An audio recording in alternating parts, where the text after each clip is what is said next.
Je vous l'ai proposé lors de ma vidéo top lecture de l'année et vous avez été assez unanime dans les commentaires sur le fait que vous vouliez voir le penchant négatif, mes pires lectures de 2025. Je tiens à préciser que si je présente des livres que vous avez aimés, en fait tant mieux pour vous, parce que pour la plupart j'aurais aimé pouvoir les aimer, et pour la majorité c'est plus des rencontres qui ne se sont pas faites.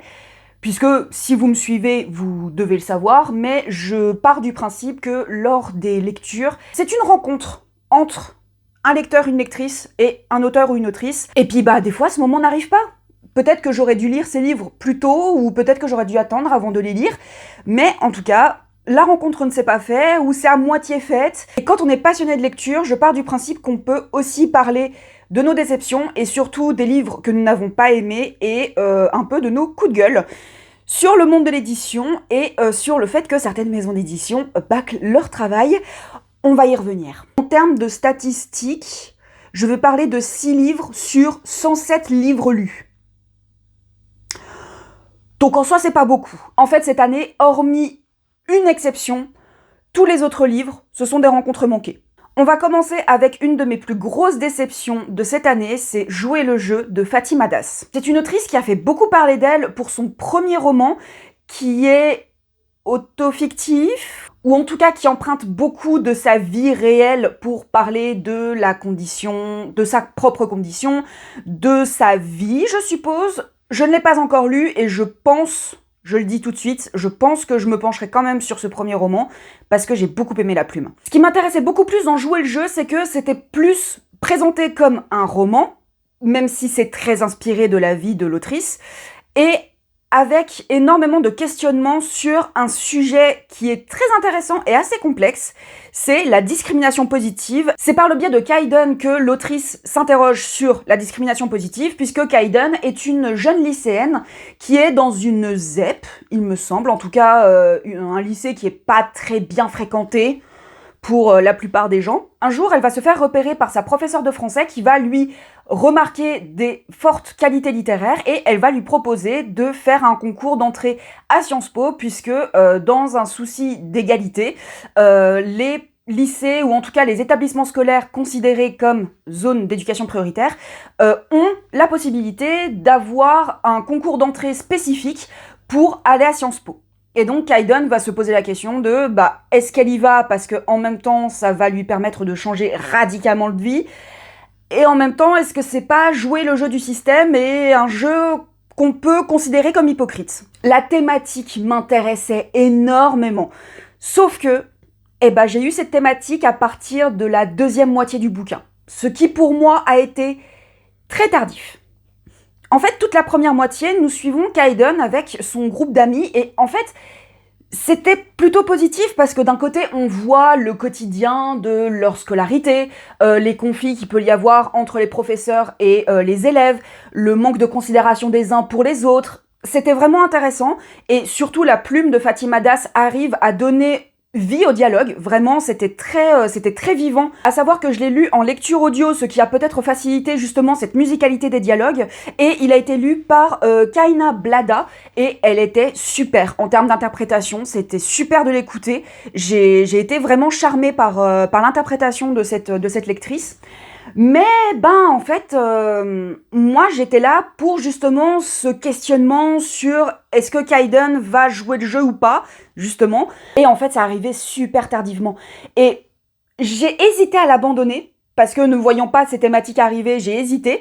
Et puis, je me suis dit, non, pousse quand même encore un peu, parce que si l'éditeur l'a mis dans la 4e, si ils en ont parlé dans la présentation éditeur, un peu partout, c'est qu'il doit y avoir ce questionnement-là qui doit arriver. Et effectivement, ça finit par arriver, et c'était excellent. Vraiment, c'était excellent. Donc d'un côté, je suis contente de m'être forcée à continuer ce livre, parce que au final, la rencontre s'est à moitié faite, on va dire, avec l'autrice, avec cette dénonciation de l'hypocrisie et l'élitisme dont fait preuve l'éducation nationale, et qui est incarnée par la professeure de français, Madame Fontaine, qui est face à Kaiden absolument adorable, et puis derrière, elle n'hésite pas à être très condescendante, et c'est un peu ça qui se joue. Et moi, je voulais que ça soit vraiment le cœur du livre.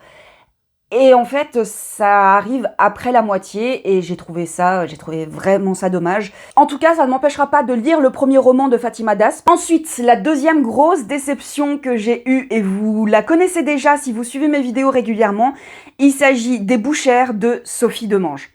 On suit 3 bouchères, du coup, le titre, qui ont ouvert une boucherie, mais qui n'est pas la boucherie vraiment classico-classique ou un peu cliché qu'on peut voir un peu partout dans tous les villages, dans toutes les villes, c'est-à-dire vraiment le truc très blanc, très aseptisé, etc. Là, on est vraiment sur une boucherie qui est pensée comme une galerie d'art et les bouchères qui sont vraiment des femmes passionnées qui ont vaincu tous les stéréotypes de genre et tout le côté sexiste de la formation, puisque vous n'êtes pas sans savoir que le métier de boucher est principalement masculin.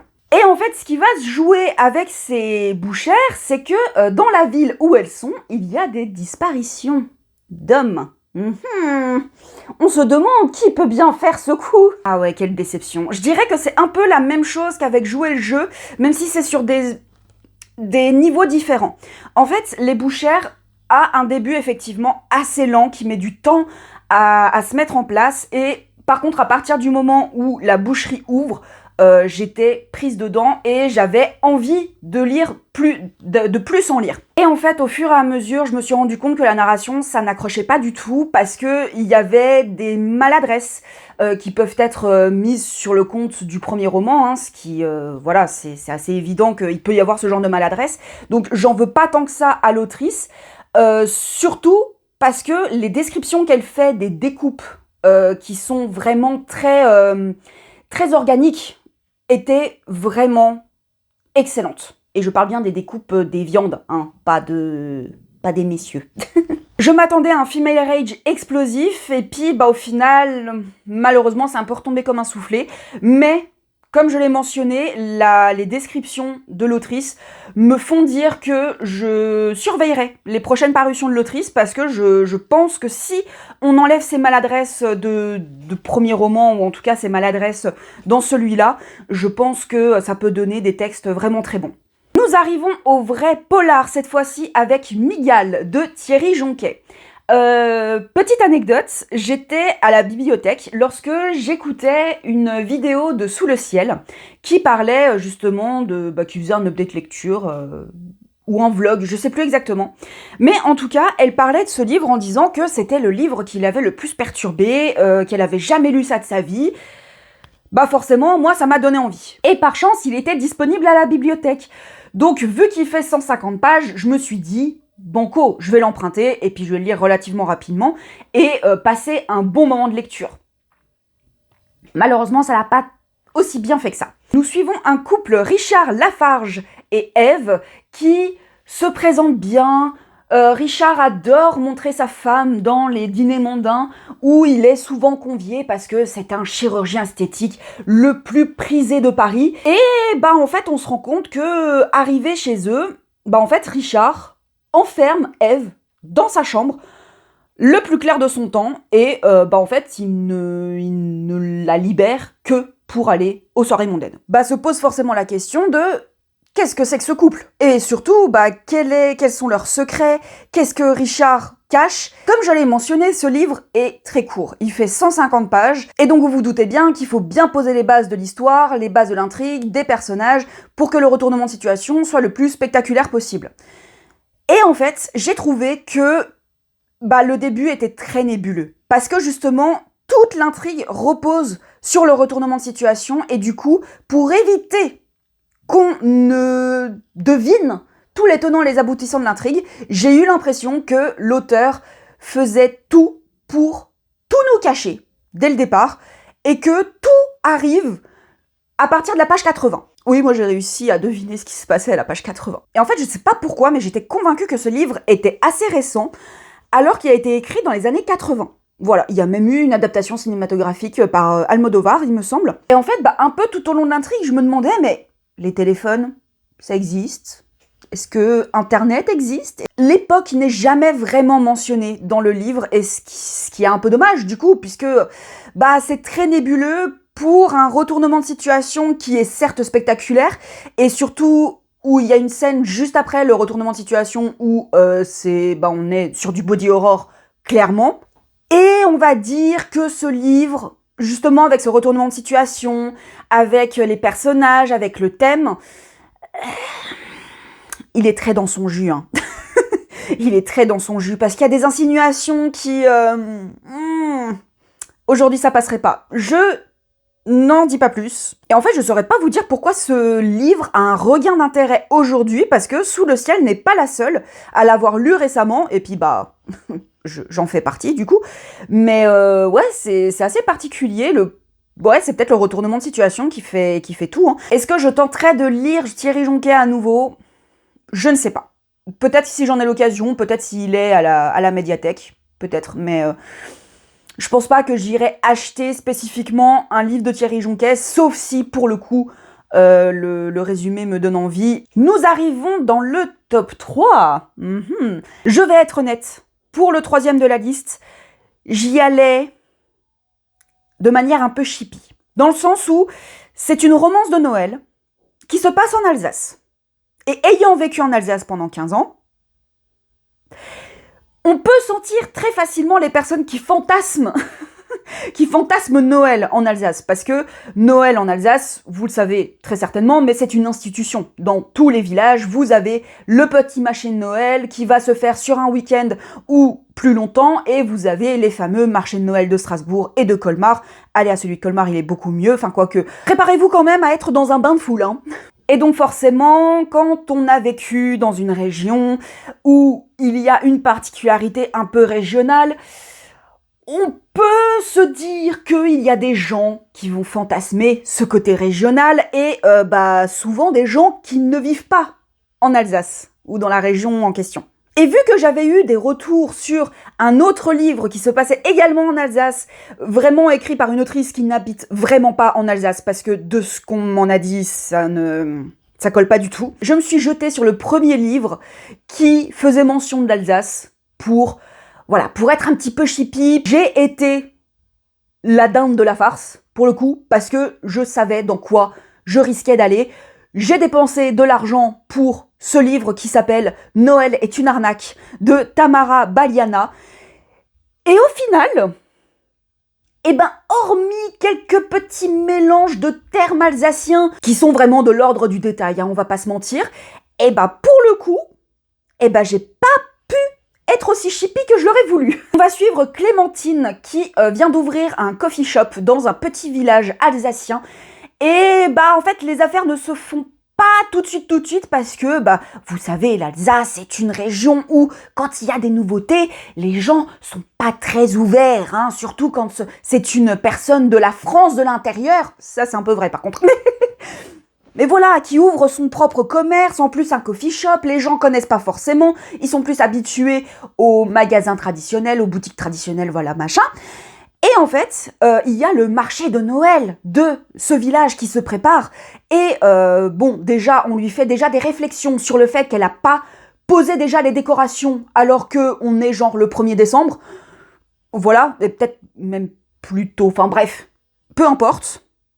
Mais le pire, c'est qu'elle va trouver un tag sur sa boutique qui indique que Noël est une arnaque. Et ça, les Alsaciens ne peuvent pas laisser passer ça. Et bon, j'ai dit que j'ai pas pu être aussi chippie que je l'aurais voulu, mais on est quand même sur la romance de Noël cliché sur M6. Donc, on est sur des réactions disproportionnées, sur des choses où en fait les Alsaciens... Alors, ils aiment bien Noël, hein, mais Noël est une arnaque, limite, ça a fait le tour du blog de la journaliste du village, hein. Ça a fait le tour du village, les gens, oh là là, et il y a eu une répercussion sur la fréquentation du café. Mais bref. Alors Clémentine, elle est toute chafouinée parce que elle pense pas du tout ça. Elle aime beaucoup Noël et c'est pour ça qu'elle est venue un peu en Alsace, parce que non seulement c'est pour se rapprocher de sa grand-mère qui vit en EHPAD, mais aussi pour vivre cette joie de Noël et pour y participer. Et le soir de l'inauguration du marché de Noël, un drame survient. Car un homme, je ne sais plus comment il s'appelle, François Wagner, est assassiné dans la cabane à vin chaud. Enfin, en tout cas, il est retrouvé dans la cabane à vin chaud. Oui, on est quand même sur pas mal de clichés, mais Je partais du principe que c'était une romance M6 de Noël. Donc, voilà. Et donc nous nous retrouvons avec une petite Clémentine qui, pour laver son honneur et laver l'honneur de son magasin, va vouloir enquêter et essayer de percer le mystère sur cet assassinat. Et alors je vous rassure, il y a quand même l'aide de la police. Hein. Elle n'y va pas avec ses petites mimines et ses petits méninges. Il y a quand même le beau Loris qui est là pour l'épauler et pour la seconder. Et pour se faire plein de bisous. Alors, hormis le côté chippy, qu'est-ce que j'ai pensé de ce livre? C'est du cozy mystery déjà, et pour les lecteurs et lectrices de Miguel, bon, on est quand même sur deux opposés, hein, et même sur ce que je peux lire de manière générale, hormis Miguel que j'ai pas trop aimé. Voilà, romance de Noël, j'ai vraiment pas l'habitude. Et la plupart du temps, je suis pas dans cette ambiance de Noël. En fait, je préfère regarder des téléfilms de Noël plutôt que de lire des romances de Noël. Parce que je sais que le style va être assez creux, la plupart du temps, ou en tout cas très accessible, et du coup ça va pas m'emporter plus que ça, et puisque j'aurai pas un intérêt fou pour l'intrigue et pour les personnages. Si vous aimez les romances de Noël, sans prétention, qui donnent quand même un petit côté, une atmosphère sympathique, je peux voir pourquoi les gens aiment ce genre de livre. Et là on arrive... Alors c'est pas la pire lecture, mais elle est très haute dans le classement. Unslaved de Clara Nové. Ah là là, un peu comme pour le livre précédent, je savais qu'il y avait très peu de chances que j'aime ce livre. Alors pourquoi l'ai-je lu allez-vous me demander. Pourquoi me suis-je infligé une dark romance alors que je savais que je n'allais pas aimer? C'est tout simple.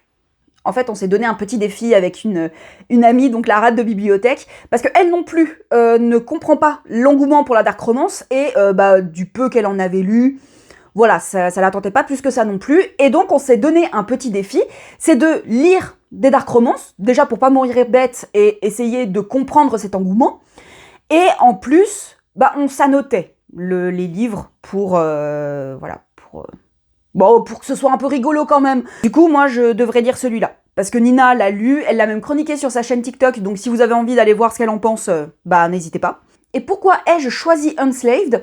C'est tout simplement parce qu'on l'avait remarqué dans une librairie, et on avait un peu gloussé en lisant le résumé. Et du coup, je suis retombée dessus, et je me suis dit, banco, je vais prendre celui-ci, et puis... on va bien voir ce que ça va donner. Nous suivons Alexia, qui est une étudiante à New York, qui fait sa petite vie. Hein, tranquillement, qui va dans un bar, qui fait un petit peu la fête et tout avec une pote. Et en fait, elle se fait kidnapper. Pour se retrouver dans un trafic d'êtres humains. Rien que ça. Et elle va être achetée par un homme à la tête d'une mafia italienne de New York. Donc elle n'a pas beaucoup voyagé, vous me direz. Et elle va donc être enfermée dans le manoir de ce mafieux, qui se trouve à quelques kilomètres de New York aussi, sur une île. Après, c'est pas une petite île, hein, c'est vraiment une île avec genre le manoir, avec des sous-sols, la serre et tout. Hein. Vraiment, l'île de riches. Et peut-être que vous vient la question de pourquoi est-ce que Angelo Serrano achète une femme? C'est parce qu'en fait, pour asseoir son autorité et son pouvoir sur la mafia qu'il dirige suite à l'assassinat de ses parents, eh bien, il doit avoir un héritier.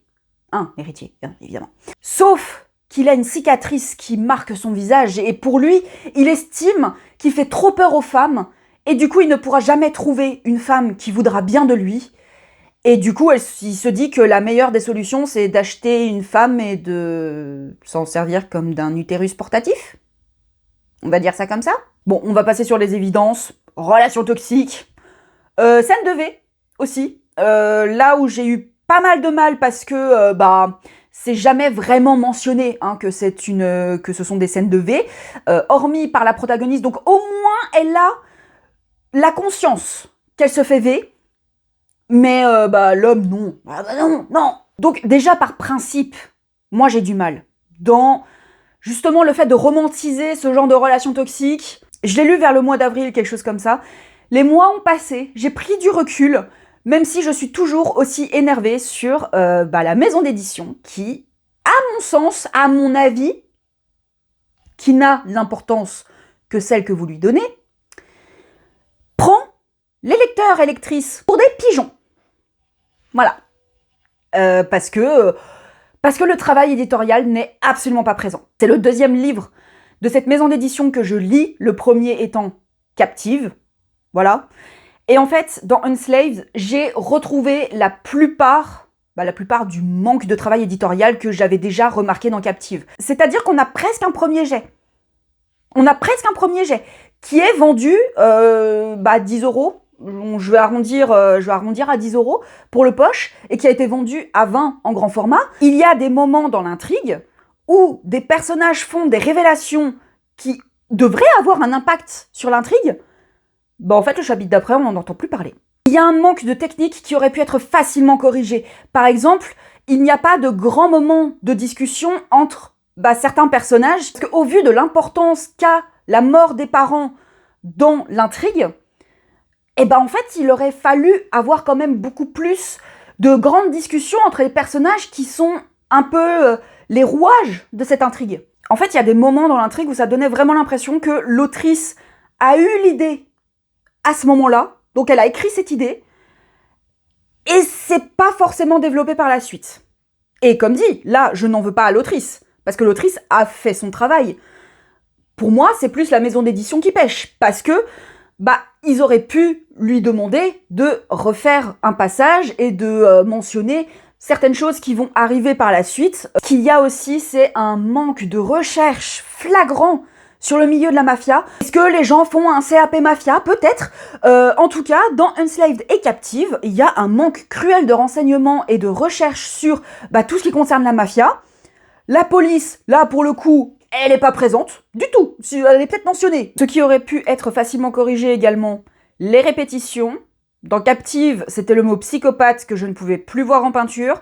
Dans Unslaved, c'était le mot iris, pour éviter de dire yeux ou pupille, ou voilà, parce que iris, ça sonne bien à l'oreille, et j'aime beaucoup ce mot, mais à la fin, j'en pouvais plus. Et quand je lis 2 livres de la même maison d'édition et que je retrouve les mêmes défauts, c'est qu'en fait, ils ont un problème commun. Voilà, et j'étais très en colère contre la maison d'édition, parce que j'estime que quand on se targue d'être une maison d'édition, on devrait donner un minimum de qualité à ses lecteurs et ses lectrices. Alors j'ai été salée pour le livre précédent. En même temps, j'estime qu'il y a de quoi. Mais ce n'est pas ce que je considère comme étant ma pire lecture quand même si elle est très haute. Parce qu'il y a un seul livre que j'ai abandonné en 2025. Et il s'agit d'Hygiène de l'assassin d'Amélie Nothomb. Amélie Nothomb, c'est un personnage. On va pas se le cacher. Et est-ce que j'accroche déjà au personnage? Pas forcément. Mais quand on me parle d'un premier roman qui essaye de prendre le twist du thriller à l'envers, c'est-à-dire qu'on sait qui est l'assassin dès le départ, mais on ne sait pas qui est la victime, moi je me dis, ça peut être intéressant. Donc, allons-y gaiement. J'ai lu les 2 premiers chapitres. Voilà. Et en fait, je me suis rendu compte que c'était vraiment pas pour moi. Et du coup, je l'ai abandonné. On est avec un auteur prix Nobel de littérature qui s'appelle Prétexta Tash. Bref, un auteur qui n'a plus que 2 mois à vivre. Parce que je crois qu'il a 80 ans, il est malade, etc. Il vit reclus chez lui. Il n'a jamais accepté d'interview de n'importe quel journaliste pendant toute sa carrière. Et à 2 mois de la mort, il se décide enfin à recevoir des journalistes. Et en fait, chaque chapitre, ça va être le dialogue entre cet auteur et le journaliste qui va s'essayer à l'exercice d'interviewer cet homme, ce misanthrope, frustre dans le sens où il va s'amuser à les envoyer balader, mais de la plus élitiste et la plus intellectuelle des manières. Parce que voilà. Et à cause de la longueur de l'intrigue, je ne vais pas non plus détailler plus que ça. Déjà parce que j'ai lu les 2 premiers chapitres. J'ai aussi lu la fin, ceci dit, pour savoir où ça allait aller. Et puis, en fait, ça m'a pas donné envie de continuer. Donc, voilà. C'était que des mots compliqués pour faire un peu grandiloquent, faire de ce personnage, cet auteur, un personnage, alors, Ceci dit, la caractérisation du personnage principal est très intéressante, parce que, pour le coup, on peut pas le saquer, et c'est fait exprès. Hein. On peut le trouver amusant, parce que justement, il a cette verbe, il a cette élégance dans le fait d'envoyer bouler les journalistes, mais en fait, je trouvais que c'était un peu des étoiles dans les yeux, quoi. Et même si je suis habituée à suivre des salopards, remember Seiji Azumi dans La leçon du mal, hein, on peut pas faire plus salopard que lui pour le coup, en fait ce personnage ne m'a pas donné envie de continuer, parce qu'il est vendu comme un personnage qui ne se prend pas pour n'importe qui. Je n'ai pas accroché, mais je ne vais pas en rester là avec Amélie Nothomb, puisque lorsque j'ai parlé de cet abandon à des amis lecteurs, ils m'ont mentionné qu'effectivement, Hygiène de l'assassin n'était pas forcément son meilleur et pas le préféré de la plupart des gens, et en plus, au vu des critiques que je peux voir sur Livre Addict, c'est effectivement le cas. Enfin, les gens, la plupart du temps, sont moyen bof avec Hygiène de l'assassin. Et en fait, ils m'ont prêté 2 livres d'Amélie Nothomb, donc peut-être qu'il y a eu une évolution de narration qui fait que j'accrocherai peut-être plus à ce que Amélie Nothomb peut écrire. Donc, il s'agit de Mercure et de son dernier sorti, qui est Tant mieux. Donc, on verra. Je vais retenter en 2026, et on verra si la rencontre se fera ou pas. Et bien évidemment que vous serez là pour le savoir. Et je suis très contente d'avoir fait ce top flop de l'année 2025. Comme je l'ai déjà mentionné, je suis moi-même friande de ce genre de vidéos parce que je trouve ça toujours très intéressant de voir les flops de chacun et puis de voir si, même dans les flops, on se retrouve en termes de goût. N'hésitez pas à partager, booster la vidéo et à me mettre en commentaire, vous aussi, vos flops de 2025. Et je vous dis à très vite pour une prochaine vidéo.